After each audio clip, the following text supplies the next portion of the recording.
Okay, let's take a look at a solver. And Excel Solver is probably a really powerful tool in Excel. It kind of reminds you of what the GoalSeek was, but it's a little more complex. And I almost call this Excel Solver as more of a what we call as a professional negotiator, because it's taking all these constraints and it's saying, okay, I want this, and then gives me the values I need. So what is the, as we're looking at this, goal seek usually is finding one missing piece. That's what the goal seek is. Solver handles more complex problems where you have more strict rules, more moving parts that you have to adjust for. And that's where Solver comes in play. So let's explain this a little more for a comparison. So if you're using GoalSeek, you have one variable you're changing. What price do I need to change to make exactly $500? How many chocolate chip cookies do I need to bake to make $200? You're changing one variable. Solver is using more variables, more constraints. For example, what mix of 5 different products should I sell to make a maximum profit without running out of warehouse space or spending more than $1,000 in shipping or $2,000 in shipping? And that's where Solver comes in play. So just remember, with Solver, you got 3 components that you're building on. These are the 3 questions. The objective, the main goal. What are we trying to do? Usually, you're going to find it for maximizing profit, minimizing cost, or even hit a value on a specific budget. Then you have the variables. What are we allowed to change? We're allowed to change the quantity that we can bake chocolate chip cookies, fudge brownies. Okay, we're able to turn that up and down to find the answer. And then we have to have the constraints. What are our limits? For example, if you're labor, you can't work more than 40 hours of a week. Or we might have to produce a minimum of 10 cookies a day, and so we need to know that. So let's use this little spreadsheet here about selling chocolate chip cookies. Now, I just want to point out we do have formulas already added. So, like profit going in, the total profit is taking the quantity multiplied by the profit per unit, and then it's the same thing with this. It's for fudge brownies, it's taking 20 multiplied by this. This doesn't, you don't even have to have values here. It's just automatically, as I'm just placing there so you can see it. So we could do 1, 1. You can see $11. Oops, formula is wrong. Let's correct that formula.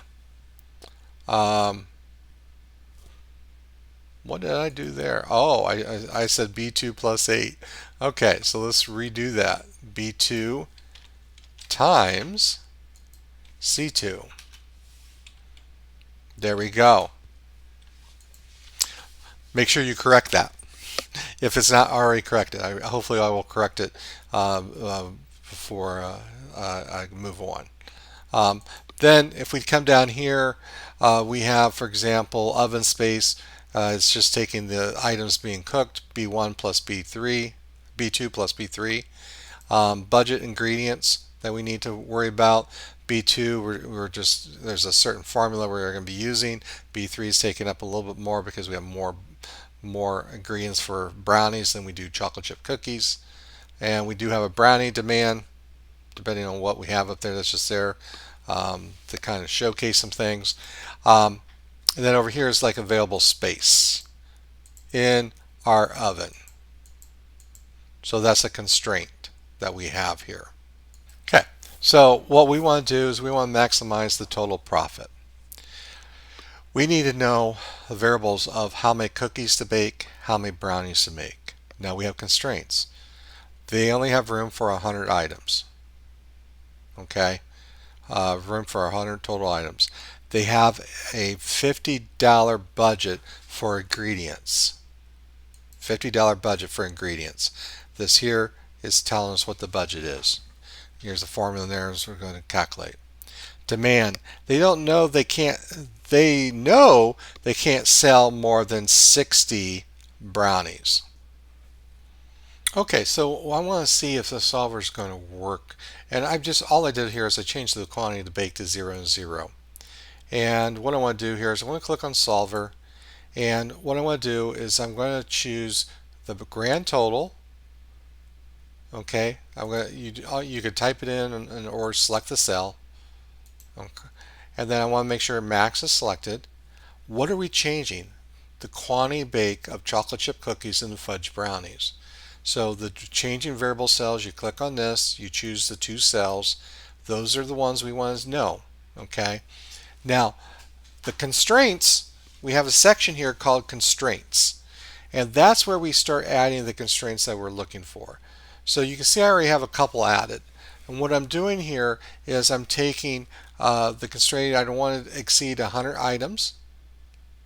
So I'm saying B7 less or equal to 100. I don't want it to spend more than $50. So that's going to be B8 through less than D8. I'm going to add one more. And I'm going to put in a cell reference. All you do is you click on this, you choose this. This is that we know we need to have less than equal to 60. Okay, I'm going to click OK. And lists it right here. Okay, now I'm going to click on solve. And one thing I want you to notice here is that it decided that it's cheaper, better to make 100 cookies than it is to add 100, any fudge brownies. So it looked at the count of the like the budget and so forth, and so it's trying to give you the best bang for your buck. And so even though the brownies have a higher profit per unit, they might be more expensive in terms of our constraints. So if the brownie costs 75 cents in ingredients, but the cookie only costs 50 cents, the solver might, calculate that you need to bake more cookies to make a higher profit. Now, what you could do is you could go in and force the solver to make brownies if you wanted to. And we can add another constraint here. Let me just cancel this real quick. It remembers the last thing you did.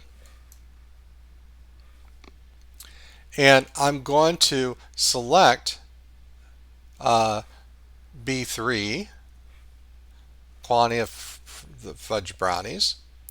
And I don't want to be less than equal. I'm going to say greater than equal. In this case, I'm going to type in 10. Minimum, we want to go in and do 10. Okay, I'm going to solve this and see what happens. So it's forcing us to go in, and it doesn't increase the number 10 at all. Okay, it's not changing that because it has to do with the budget, the formula we have in our ingredients. That's okay, but I want you to pay attention to that as we're looking at it, because there might be a constraint that is restricting from that standpoint. Okay, let's go back in and let's do the solver one more time. Let's remove the ingredients. Oops, there we go. Just double check. Let me click on solve one more time here. Now, without the ingredients, what happens here? Now we need to sell 40 cookies and 60 cookies. That'll give us our max profit of 180. And in the constraints, except for the ingredients, you can see the ingredients is going over $50, so it's now at 65.